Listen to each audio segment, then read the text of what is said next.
Hey everyone, we hope you enjoyed that video. We thought it was really good, and like I said, I lived out there for over 8 years, and there are some really neat parts of California. And I first went there in the 60s. I think my sophomore year in college, I went to San Diego, and a friend of mine had an aunt and uncle out there that lived in the beautiful area of Point Loma, and it was some trip, so I was impressed, let me tell you. But now their situation, and now with all these fires, boy, it's really unfortunate. So hopefully, they get new leaders out there, and they start realizing these huge mistakes they're making. Well, Yale should be calling in pretty soon, so I just want to mention to you that the Tea Party Patriots are working hard on fighting this impeachment farce by the Democrats. We'll see if they really vote tomorrow. I'm not sure these representatives living in Trump districts that Trump won in 2016, will actually vote for it. So, if they don't have the votes, they'll cancel it, so we'll know right away. They're not going to take the vote not knowing if they have the votes or not. So this whole thing is a farce. Andy Bigg's been doing a terrific job exposing what they're doing. So is Tom Fitton, and we sent out a notice today, and the Tea Party Patriots have been calling on everybody to call your senators, call your congressmen, and Kirkpatrick in CD2 and Tom O'Halloran in CD1 in Arizona. They're vulnerable, so they're in shaky districts that Republicans could win. Trump won CD1 back in 2016, so but call senators too. Call Sinema, call McSally. We'd love to see Senator McSally take a stand on this whole thing, but she's been pretty quiet. I haven't seen her make a statement about it. I've gotten emails from Mike Lee from Utah. I've gotten an email from Steve Daines from Montana, taking a hard stand against what the Democrats in the House are doing. So let's get after it. Get after Shifty Schiff. Let's tell them how we feel, because 63 million Americans voted for President Trump, and this whole impeachment thing is it's a farce, and we do not accept any of their premises, and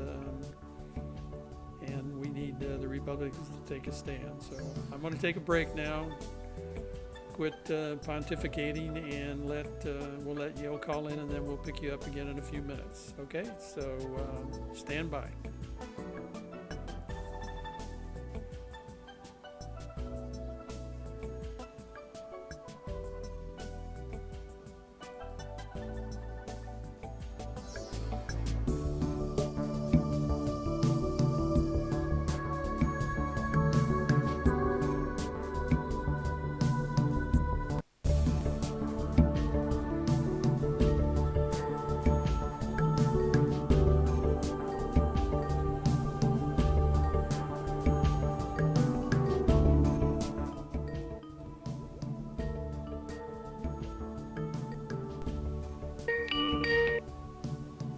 Hello, Yale. Hello? Yale, have you got me? Yes, I do. Okay, make sure your camera's turned on. Okay, I will do that right now. Oh, yeah, that's same thing. Yeah, I don't know why it does that, but it's just Okay. something I've learned using the system. So there you are. I see you now. Okay, So very let me get you up on the studio screen, and we're live right now, so stand by. good.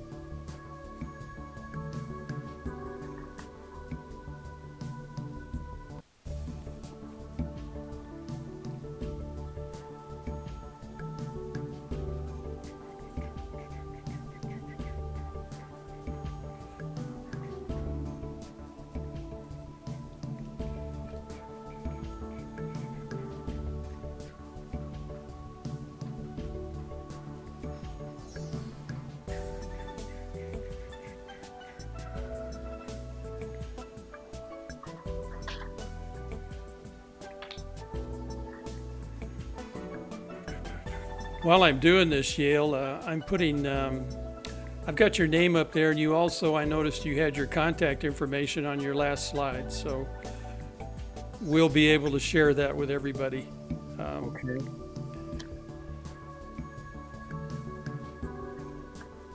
I noticed as I was going through the document, we had a typo on one of the pages. Well, that happens, right? Yeah, well, it was, it's an interesting typo. I will just tell you that. Okay, so I've got you up on the screen, and I'm going to turn down my sound a little bit here, the music.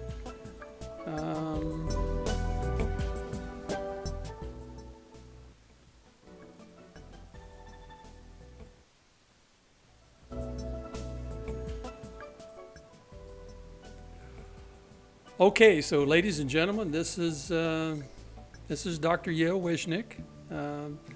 Yale has been a good friend of Patty's and I's for quite some time, and his wife, Ian Kathleen. And Yale is an experienced person when it comes to reading the Democrats' playbook, and that's all I'll say about it.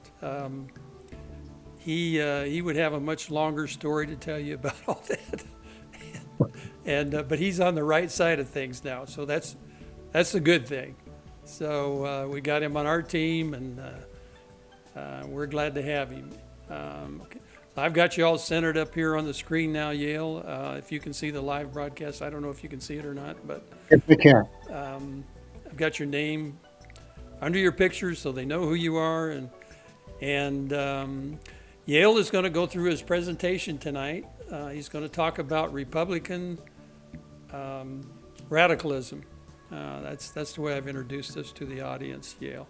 And whenever you want to start, I can put the first slide up and we can get going. Okay.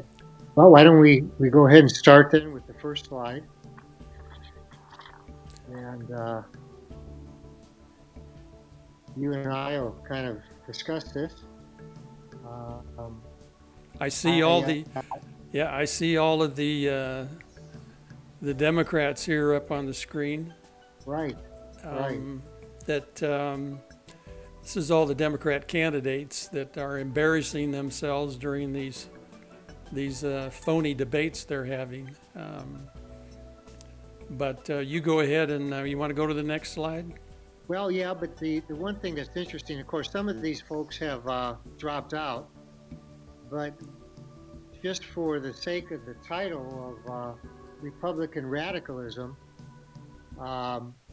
it would seem that we would all begin to realize that when these folks were asked to raise their hands, and I know you've talked about this, about support for health care for illegal aliens, and every one of them raised their hands. I don't think some of us ever thought that day would come. So that's why the title, Republican Radicalism. Just that alone, I think, suggests we need to do things a little differently. So yeah, we can go to the next slide now. And it's important for all of us to, when we talk about Republican radicalism, it's critical for us to realize, and I know members of the Tea Party certainly do, that this cannot be a debate. It's not a debate. We're not sitting here saying, well, let's see, can we compromise on the Constitution? Can we compromise on our ability to take care of our families and our kids? Can we compromise on sovereignty? This is not a debate. So that's another reason for the word radicalism, to separate that from what might be going on. This is a battle for our Constitution and for our way of life. And I know we use those words and we've talked about that, but it's important that the Republican Party begin to act accordingly. And that's another reason for Republican radicalism. Yeah, I wanted to comment that I read something on Twitter the other day. It was interesting. It it was a comment about a conversation in the White House when President Bush was, and they were talking about the new Department of Homeland Security, and someone brought up about the Constitution, and he threw it back in their face with a swear word, told him he didn't want to hear about that GD Constitution anymore. Quit throwing that up in my face. So this is a real problem with people that we've entrusted to run our country, to run our government, to do the right things for us. And so you're making a real good point there about that. That's the key. And so with that, the next slide, which really is the real focus and why I feel this is so important, so that those folks listening to this and those that I hope will listen to it down the road really understand what the fundamental issue is. And I say that because of my 45, I didn't realize it was so long, I added it up the other day, 45, 50 years experience with the radical, unfortunately, I didn't see it at the time, but as my community organizing experience, union organizing, involvement with politics, there's a fundamental issue, and if we don't recognize that issue, then the battle is lost. It really is, because too much of what the Republican Party is doing, and again, this goes back to radicalism, is fighting the battle on the edges, getting lost in the minutia of things. There's a fundamental issue here that we have to deal with, and everything else, and we can go to the next slide on that. The next slide on that. The fundamental issue is I've looked at it, and it's really the reason why my own transformation came about, and a lot of people like me, certainly a lot wiser and a lot more involved people in some respects than I am, have seen this fundamental issue, but I have phrased it the way I have because of my experiences. And we have two Americas, and we heard that many times. The left talks about two Americas all the time: the poor, the wealthy. They now, so sadly, defined it according to race, probably the most hideous thing that they could do. And I say that because it is hideous, the way they've divided us. But there really are two Americas. And it has very little to do with what the Democrats are talking about, or the left's talking about. It really is how you look at life, and your family, your values, your beliefs. And I've divided them into two basic areas. One is the culture of dependency, which you hear about quite a bit now, and the culture of success. And that culture of dependency is basically deficit thinking. In other words, there isn't a problem out there. There isn't a problem out there that the left or the Democratic Party wants to not address. And as a result of that, victims, people are weak, they're hopeless, and the only solution is government. I mean, it really is. When you think about it, you think in terms of just the notion of how they say white privilege. Well, if I say white privilege, and of course, this is not something that is in some secret cave. I mean, it's on every media. You see it, people at our universities, everywhere they talk about white privilege. Okay, well, white privilege is the essence of a dependency state. In other words, if you're not white, you basically don't have much going for you. So we've got to change that. So that's what we mean by the culture change. And of course, our country was founded on a culture of success. And so we look at everything by strengths. You think about it, and this is another reason why I think our president has really struck a nerve with the make society great again, make our country great again, and all that goes with it, because they, just to say great in our vocabulary today, The left can't stand that. Nothing's great. Nothing can be great. It has to be a situation where there's a problem out here, whether it's the economy, whether it's race relations, whether it's the family, the school, you name it. And our point of view is everything really can be great and is great if you allow us to simply use our God given talents, allow us to take our families and construct them and do our things the way that God intended. If you allow us to be independent, we can do almost anything. And that's our culture. And so that's the two different Americas that are out there right now. Two very dramatic comparisons. Go ahead. No, I was just going to say two very dramatic comparisons. And one of the things I wanted to comment to you on is it always frustrates me when the Republicans immediately accept some premise that the left comes up with, right? And starts arguing based on that premise when they shouldn't accept the premise at all, right? They need to learn learn to reject the premises that these people come up with, and then they won't be caught in these snowballs going downhill of arguing with these people. Well, and that's why we call it Republican radicalism. Right. We have to become radical in terms of not some belief system that's brand new, but on where this country was founded. Our founders were radical. Everything absolutely.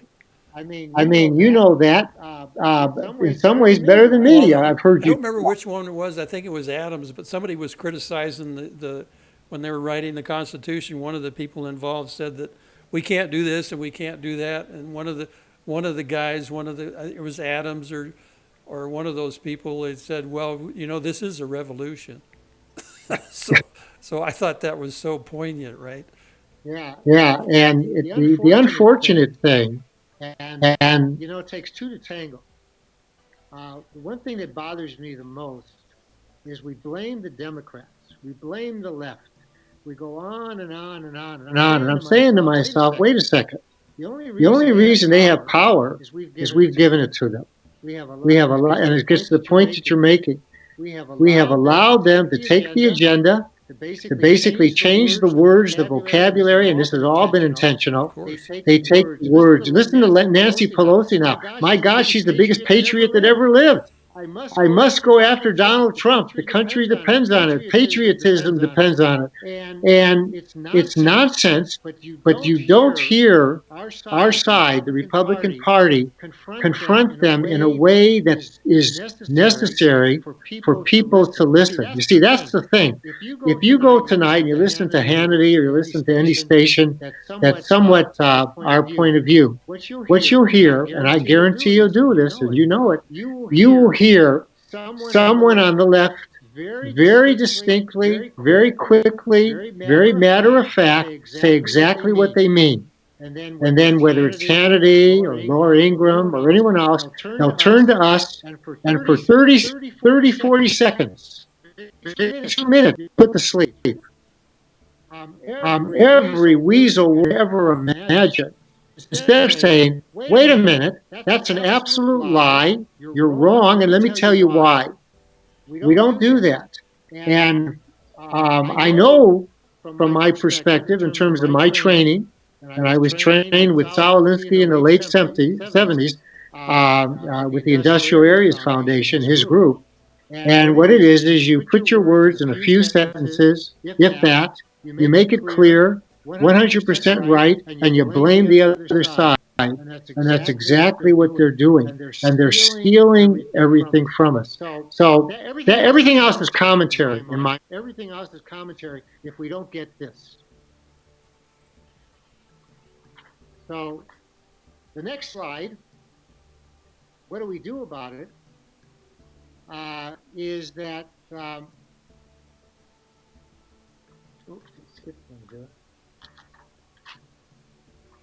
I have our goal. Oh yeah, our goal, that's right. Our goal then is, we have to be very clear, is in terms of the Republic and going back to our culture of success. And again, culture of success, it's a very simple word, but it represents everything that we stand for. In other words, when I get up in the morning, I want to have the liberty and the freedom as long as I practice the golden rule. I don't step on anyone else's rights or property to do whatever I can for success. That's what our founders said. That's what our country was about. That's what made us exceptional, notwithstanding the previous president. And that's our goal. That's our goal. It's not any more complicated than that. And that's the other part in terms of Republican radicalism. This is not a complicated subject in terms of the Republican Party. It's a very simple subject. We don't need pages and pages of bureaucracy for people to be free. And that's the key. I think we go back to Abraham Lincoln, the Gettysburg Address. How short it was, and yet it's probably the most powerful, influential speech that was ever made at that era, certainly from the Civil War on. So, what our Republican leaders need to do, but more importantly, what we need to do, those folks that are at the grassroots level, is we need to be very simple in our demands. Leave us alone. Let the constitutional republic be restored, and let me have my culture of success for myself and my family. And when you talk about culture of success, you know what comes to mind with me is I look at this country from after the Civil War up to the 1900s. We were making some advances, particularly, they built the railroad across the country, which was a Abraham Lincoln championed event, which I don't think a lot of people realize. But starting in 1900, if you look at 1900, beginning at 1900 through 2019, and you put down all the things that this country has accomplished as a part of that success, not only economically, but in the science fields and everything else that we've done, they far, far outweigh anything that that we stumbled at or that we made a mistake with or whatever. This is really so I kind of look at it as a economic success, scientific success, engineering successes, and some Democrats contributed to that. Some Democrats that hadn't lost their minds contributed to that, right? They're making no contribution at all right now. I mean, nothing. So anyway, I'll let you go ahead with your next slide. It was actually two, and then my next slide is how all of this came about for me. And when I basically left the left, and decided to take a look at where I was and what I believed in. And I realized after about 45 years, and this is not unique to me, spending all of my time, all of my energy, hopefully with the design of helping those in need, helping people who had challenges, whether you call it poverty or otherwise, I realized not only had we not made improvements, according to the Democrats on the left, we were worse off. And you have to say at some point, what's going on? What's taking place after trillions of dollars? Actually, about $25 trillion since the Great Society, President Johnson. Hundreds of programs. According to the Democratic left, we are worse off today than ever before. So I spent 3 years researching, writing, and I put together a book which really deals with the culture of success. And it was for me a journey more than anything else, because it's connected to the comments, Don, you just made in terms of the invention and the creativity and the bootstrap kind of mentality of this country over these years, from the Civil War until really getting into the Industrial Revolution. Why did that happen? Well, it happened really because of people having the freedom and the liberty to create and do those sorts of things. And so in my book, what I decided to do was to say that we needed to return to that. The progressive politics is anything but progressive. It's bringing us back to the Stone Age. And I want to put in a plug for you. I want to put in a plug for you, Yale, that I think that book is available. I think your book is available on Amazon, right? Yes, it is. Yes, it is. It's really available Yeah, everywhere. okay. Yes. So I just want the folks to know that. So Thank you. Thank if you. they're interested in maybe buying your book. Well, and it, it's not so much I'm not here to hawk the book as much as I Of am course. to say basically that there's a reason why we are in the place that we are. You think about it. Every person that runs for office in terms of Republican Party, most of them, they say the right things. They're conservative. They believe in liberty. They believe in the marketplace. They believe in our schools and our families. And then all of a sudden they get to Washington, D.C., and this is something everybody knows, there's a major change. And that's because of the fact that I believe that the values and beliefs that we have as a society are the keys. And that's why I say everything's commentary.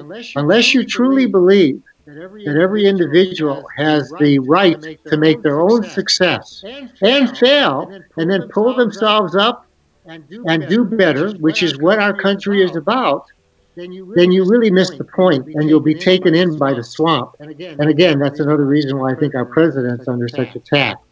Anyway, Republican radicalism, if you look at the next slide, the centerpiece being the culture of success. I'm sure that I'm not unique, and I know you would agree with me, Don, that President Trump is changed everything. And I believe, whether you're a very religious person or not, that this is not a coincidence. This just did not happen. Not happen. Just like our founders believed that this was a very spiritual event, that our country was forged out of from our beliefs in God.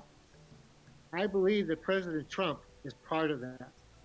And I'm not saying that as representing any kind of ideology or religious faith. I just believe that it would not have happened. This was not supposed to happen according to the progressive agenda. And so when you put President Trump together with these other factors that make up our culture of success, it's a framework for us to really have Republican radicalism and give us this opportunity. And so putting this together, if you look at our history, the early settlers of this country, the culture of success, you think about it this way. If for those that are listening or those that might listen down the road, if you're not clear on what I'm saying, it's very simple.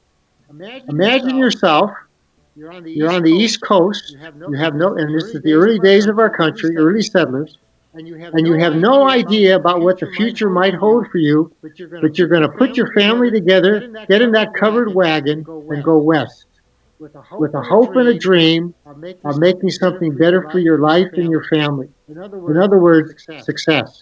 If you would have thought in a deficit way, a dependency way, you never even got into that wagon. Your wife Martha would have said, "Wait a second, where are the restrooms? Where are the wagon places to kind of restore the wheels when we fall apart? Where am I going to take a bath? Yeah, and on and on and on. And we joke about it, but the reality is that's absolutely true. Yeah. There was no thinking on their part about, oh, is the government going to take care of me? Is someone else going to take care? No, I can take care of myself. I'll put in a little plug here. There's a great movie, and if anybody hasn't seen it, it's available. I think it's available on Amazon. I don't mean to plug Amazon, but it's How the West Was Won. Right. Narrated by Spencer Tracy. That is a wonderful movie about the country and its growth. I saw that in my senior year in high school on my senior trip, and but it's just particularly the early part where they talk about the people and why they wanted to leave the East and go West and everything. So I just wanted to throw that in there, that folks. Oh, that's absolutely right. Let your kids, your grandkids, let them watch that movie. They'll love that movie. Yeah, and that's the centerpiece to it. The next, of course, our American military, and the tragedy of course, is we're losing these veterans of World War II. There are very few now. And but when you think in terms of those men and women, and so many of them that fought for us, the chances of survival when they hit those beaches, they knew what they were headed for. Oh yeah, they And were yet, told. Yeah, they were told that most of them were going to be killed. yeah, and yet they did it. You have to say, wait a second. How in the world, given everything we have today, and we look at without going into all the details about the way the world is and where all the luxuries we have. How did this happen? Well, it has to do with beliefs and values. Their faith. But more than that, I really believe it is part of this culture of success. It's who they are. It's their fabric. It's what they believed in.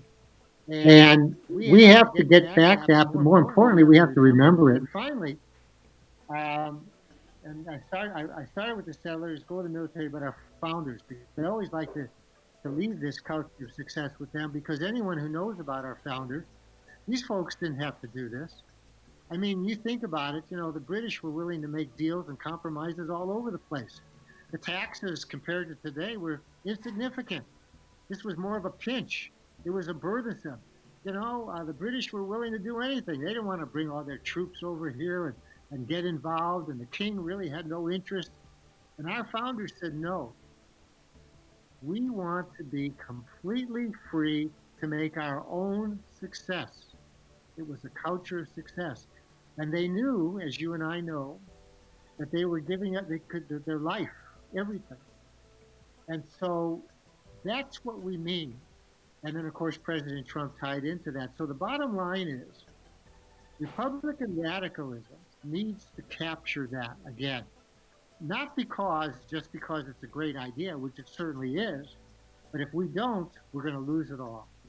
We're going to lose it all. In other words, you cannot, and this gets back to my point, this is not a debate. We're not looking for compromises. I'm not looking for some special legislation. I don't want you to give me half of my liberty. I want it all. So Republican radicalism is based on who we are. It's not something that was made up. On the next slide, and we'll go through this rather quickly, but we deal now with today, present time. What are the issues that we face today with regard to Republican radicalism? And I start first with our faith. Our faith. That's the key to all of this. And everything now that the left is doing, and again, our president understands this. This is the part that is so incredible. Our president gets this, and I'm just waiting somehow that the rest of these elected leaders can get maybe 50% of what this man knows. Our faith is the key. When he talks about in a way which says we can now say Merry Christmas, and I'm Jewish. I want to be able to say Merry Christmas. The ability to say Merry Christmas and not feel guilty is a lot more than just saying Merry Christmas. It says I have the freedom to practice my faith in the town square and not have to feel there's something wrong. But that goes way to that. It basically says that our rights come from God. They either come from God or the government. So it starts with that. And it's amazing. I never thought we would hear a president in his speeches, the thousands of people say our rights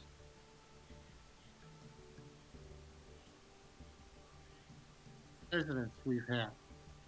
Next is the family culture of success. It starts there. And we are taking every single day more and more rights away from parents, turned over to bureaucracies. And we've got to turn that around. We've got to stop that. Otherwise, it's over. And then in the third area, of course, is the schools. We all know that. Unless Republicans are willing to become very radical on this, saying the schools belong to parents, they do not belong to bureaucrats, education consultants, the unions, or politicians. Or Red for Ed, Yeah, or Red for Ed, which of course was a national movement. of Had course. nothing to, and had nothing to do with their issues. It really had to do with um, making sure teachers were starting to get organized for the For the 2020 election. 2020 election. But But that's another story.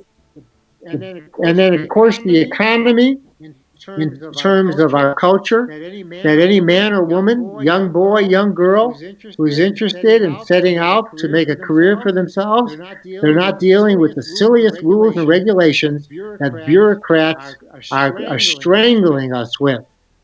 Um, and we've got to do that, or it's lost. And there is absolutely absolutely no reason, and we could do it right now. As the president said, we can solve the immigration issue, we can solve these other issues in 15 minutes, and we could have done it with both houses if they would if they would decide that's what they want to do. Until they decide that, as far as I'm concerned, nothing is going to happen. It's actually going to get worse. And then obviously, uh, this is an issue that you can't really have success unless you feel safe. So anyway, the culture of success for us is laid out: our faith, our family, our schools, economy, and making sure that we're safe. And Republicans have to become radical along these lines. National hearing. Right, that was Matt Yeah, Geitz yeah, and yeah. Andy Biggs. Yeah, Yes, correct. And that's what we call mobilizing. But here's the thing: you don't do it once. yeah, You do it every day, and then you don't leave. And the reason you don't leave is this: you're not. And here's the. So everyone understands what we mean by mobilizing. We have to, just as the left has taken charge of the agenda, we've got to get it back. Well, how do you get it back? You do things that are going to get attention. So you go into that room, as they did, and you say, "We're not leaving." And then, of course, well, we're going to get the marshals. We'll go get them. So as soon as they go get them, the press is there, and then you say, "Okay, we'll leave." leave. You You walk out, and then you make your major statement to the media, and you tell the media, guess what? We're coming back tomorrow. And that's what we mean by mobilizing. and, And and then, in their defense, I think some of them have been going back every day. yeah, So, yeah, so and they're sort of getting that message, I guess, by osmosis, Yale. yeah, and you're right, but I'm talking about now the entire Republican Right. Party. Yeah. That's the thing. Yeah. This. Every person has to do it. The other part of that is then you bring in those elected leaders say, "We're going to we're going to call our constituencies to join us, and those sorts of things. The point is, we have to show the absurdity of what the other side is doing by bringing it to them. Now, this is one example of many, and I know the Tea Party has been very active along these lines, but we've got to have the Republican Party. It's the political party start doing this sort of thing. Yep. Okay. Next slide. Next slide. All right. So just quickly on this, by educating, um, I want to just point out a few things in terms of the educating around our values and our beliefs. Is on the immigration issue, which we haven't touched upon very much. We know that that's key, and we've got to begin educating more about that on the area of the H-1B visas. I say that because of the school system. Think of it this way. We're talking about kids being taught to get into technology and computer skills, but yet at the same time, all of our industries are bringing in everybody in from the outside under H-1B visas and to allow for lower salaries and the standard of living to be low. Right. Public schools in terms of families, parental rights, and of course we've talked a little bit about this, so we'll move on some, but again, these are areas that we need to move on and to deal with in terms of educating around our basic values and beliefs. And I want to comment that I put an interview on with the Center for Immigration Studies, and it was with Senator Tom Cotton, where they covered H-1B visas very extensively, and he has some really interesting comments about that. That's up there on the Sahuarita Tea Party YouTube channel as Okay. one of our interviews. But I think people will really enjoy that, and he makes the comment in there that they want to solidify H-1B visas because they want those people to commit to the country. If you're going to come here, and we want you to come here, and we want you to help us, but we want you to become Americans, and so they're working to give priority to Indians essentially, which some people are kind of up in arms about. But that's the reason Tom Cotton is supporting it. So he has a pretty convincing argument. So I just wanted to mention that. Yeah, and I understand Yeah, that and argument, but it's a pretty difficult challenge then for our youth and our high schools and our colleges who are studying these things and really competent at it, and then to then have to deal with competition where they know they can pay these people a lot less. Yeah. Well, Um, if they weren't H-1B people, they wouldn't. They would then it would level the playing field. So Yeah. they'd have to compete with Americans. They that's couldn't. true. The companies couldn't pay them less. Well, okay, that's a great point. add with that.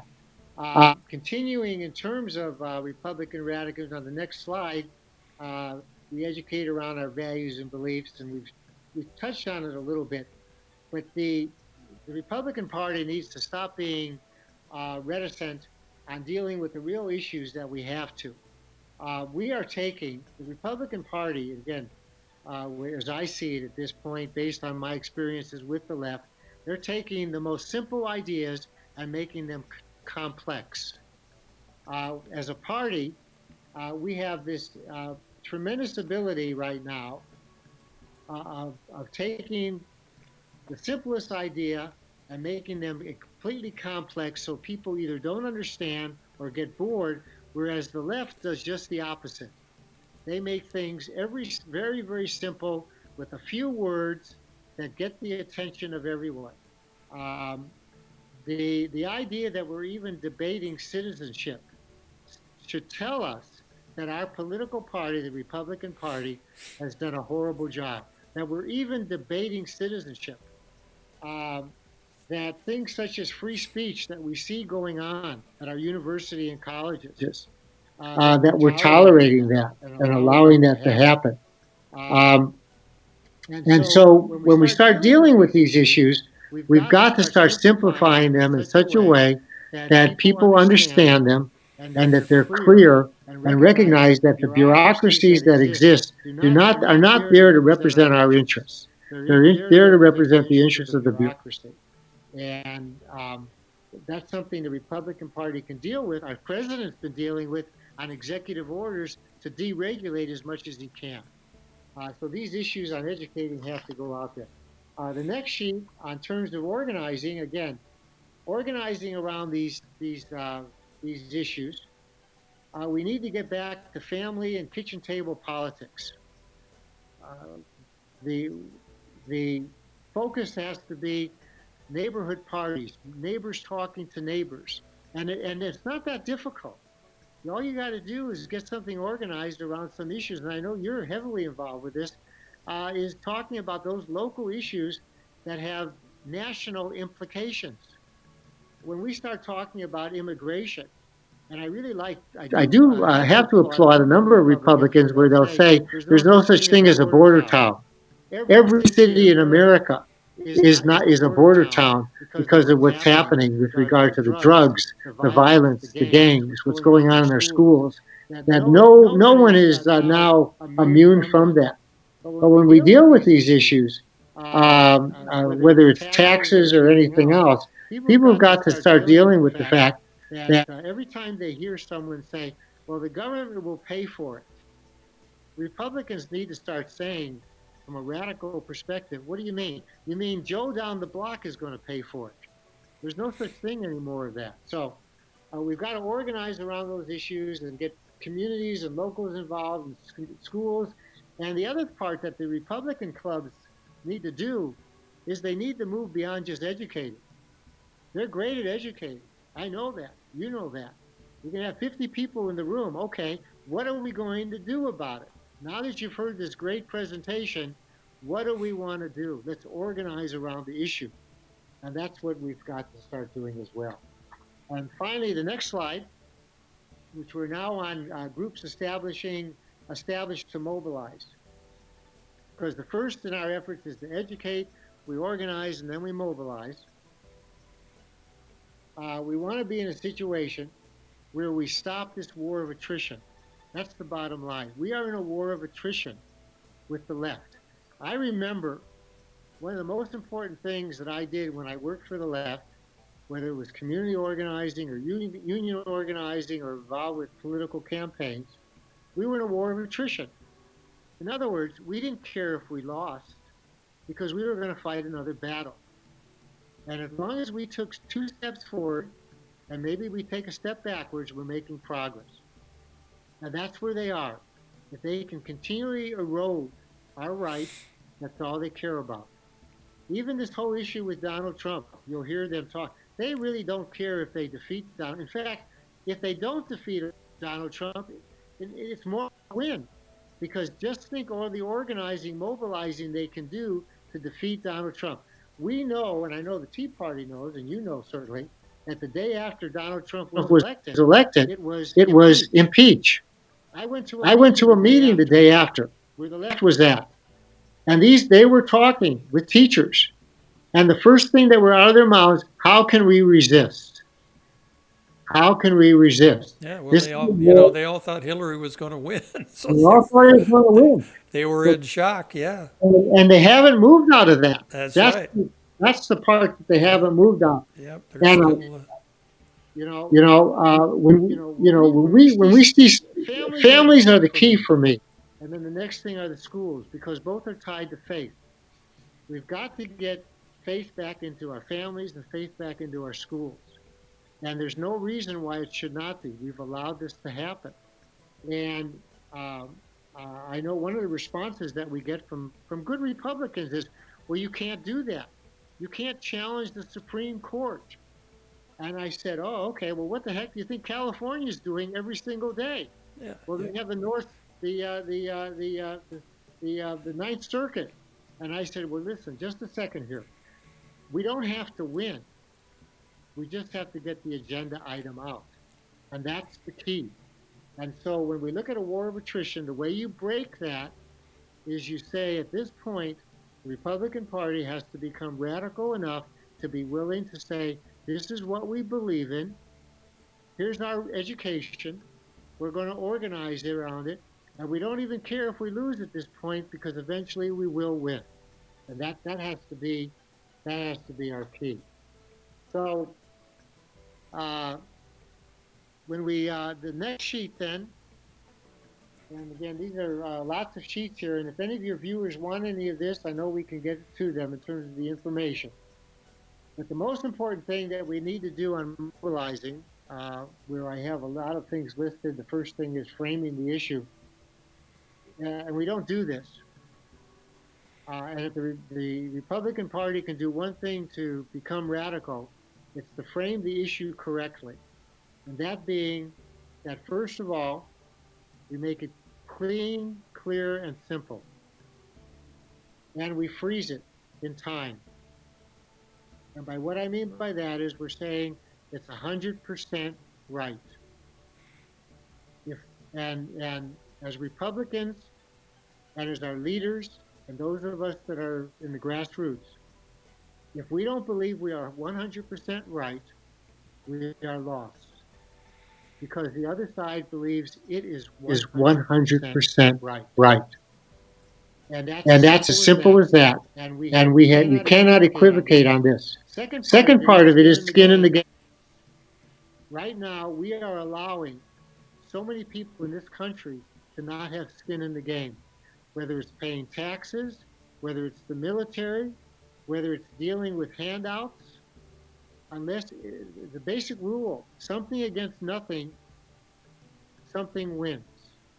And if we are defined by the left as, well, you're against this, you're not for that, and the only thing you really are for is, and I don't get anything from it, well, we're going to get more and more people on the other side to be opposed to us. So we have to define clearly what it is we're about. And when we talk about abortion, for example, which is a subject that, I just don't see us talking about very often in terms of the Republican leadership. We have to make it clear that since abortion went through, we have lost over 65 million babies. And there's a clock out there that you can find which shows, just like a tax clock, that shows or rather the debt clock. And we need to make it clear that the people that are in the Democratic Party right now have no interest at this point in saving the lives of babies. They are killing them. And unless we're willing to take that position, I have to say at this point it's lost. Yeah, as a matter of fact, if you look at it really, they're trying to expand. They're trying Exactly. to expand it, right? So, And that, And that, by the governor was Kentucky or Virginia, where basically if the baby's born, then the mother can talk with the doctor and they can make a decision. right, that was the governor of Virginia. The governor of Kentucky is a Republican, Matt Bevin. That's right. That's right. Don't want to say that. Yeah. but the thing about it is, if the Democrats and the left know, all they have to do is just keep their party talking about these issues, and eventually they'll get what they want. Yeah. Okay, continuing on, we're about to the part here then is, so I summarize then is we start with our culture of success, the next slide, which has to be something we believe in and value. And then the Republican Party, educate, organize, and mobilize. And it's through that process that we radicalize who we are. And that really is the key at this point. It's not a complicated process. The culture of success is based on our founders, the military folks that saved this country and the world from Nazism and fascism, the early settlers who made this country, and the gift that we've been given with this president. He talks about making the country great again, which he has done in many ways, we know, and it's grounded in a culture of success. Well, that means nothing unless we move then to a radical GOP. That means we have to continue to educate, organize, and mobilize for action. And I've laid out some steps here in the outline. We need people to step up. We need people to take positions, get involved with their groups. If you're a member of a group, a Republican club, after the speech, after you've heard this great speech, these great ideas, then raise your hand and say, okay, what are we going to do about it? And even if it's 2 or 3 people that are willing to do something, you do something about it. And you identify the issues, you frame them, and then you start implementing. And that's what we've got to start doing in our clubs, in our legislative districts, everywhere, in terms of how we get that moving. Last thing, I'm sure a lot of your viewers, I know you have, but there's some essential reads that they may want to look at. That has to do with the Heather McDowell. Probably a lot of you know that out there on the war on cops, and she's also written some other books dealing with diversity. But this whole issue on the war of cops and what's going on with our law enforcement. Well, all you have to do is read a few pages and you know what's taking place is completely wrong about what's taking place. Our law enforcement, for the most part, has done there is no attack on certain communities. What's going on is just hype and completely wrong-headed. And then the next 2 resources, I know you know about it, Michelle Meckham. There's a great reading on the visas, immigration, and then finally, which is a little older book, and you already mentioned that you've had that organization, the new case against immigration. One thing about that, and I'll just mention it, is that we talk about what's going on in our communities and what's taking place on immigration and how now you have sanctuary cities every place. This did not happen overnight. And that the Mexican consulates in our major cities are heavily involved with local government and influencing what should take place, way beyond the normal scope of what's appropriate. And great information is in that book as well. So, anyway, that's pretty much. And then Dark Agenda by David Horowitz. I forgot that one. An excellent book dealing with religious faith and the attack on Christianity in this country and what's going on. And so I appreciate the opportunity to talk with you. And Yeah, I've got your contact information up, Yale. Your last slide. It says Yale Wishnick, Dr. Yale Wishnick. It's ywishnick@gmail.com, and his phone number is 916-212-9297. right. And no, it's been great, Yale. I'm glad we had you on. And one of the things we talked about this morning when we were testing out Skype, et cetera, was I told you I was going to propose something to you. And what that is I'd like to get your permission to send this presentation to Jenny Beth Martin of the Tea Party Patriots. And if you agree to that, I'd like her to see it, go through it, and I invited her to watch tonight too. So hopefully she'll do that and have comments. You know, we got her. She came down here for a border tour, and we actually got her hooked up with Zach Taylor to go down with her, and also Mark Daniels then joined both of them and to teach her a little bit about. And I think they really opened her eyes to a lot of things. You know, we eventually have gotten. I'm trying to think of the guy's name. I just had it on the edge of my tongue. McAleenan, Kevin McAleenan, he was the appointed director of Homeland Security, Secretary of Homeland Security. We finally got him to quit.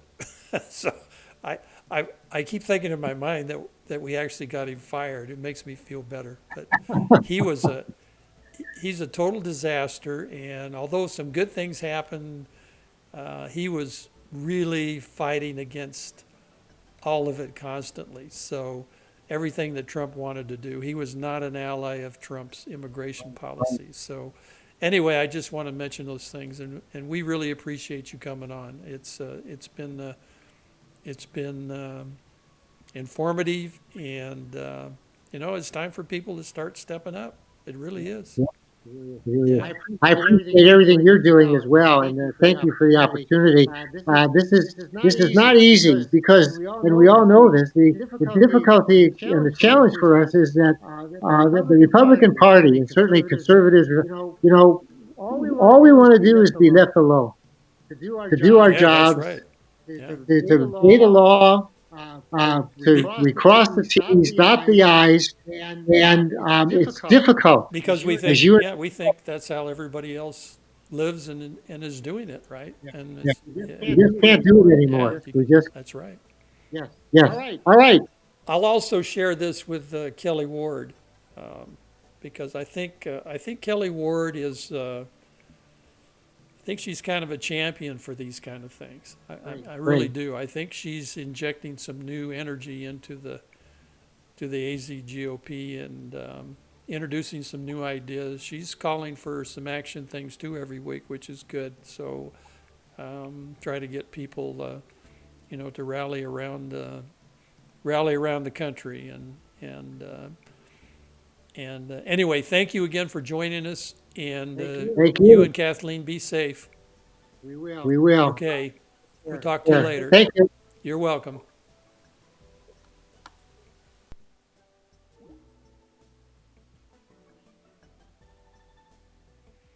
Okay, ladies and gentlemen, that's it. That's our program for tonight. I hope you enjoyed Yale and his presentation. We had some technical things going on. I'm not sure why the Skype picture kept changing size, etc. So, it just happens with, we're depending on their technology to bring these people to you. So anyway, I hope you all have a good evening, and that you'll keep these things in mind as we go forward. And we have to fight for the country. We have to fight for President Trump, and we've got to fight against the socialism raising its ugly head again. And it seems like these things never go away. So anyway, you all take care, be safe, and we'll see you next week. We may have a special guest, I'm not sure yet, but I'll let you know. So you take care. We'll have a show one way or the other. So be safe, take care, and see you next week.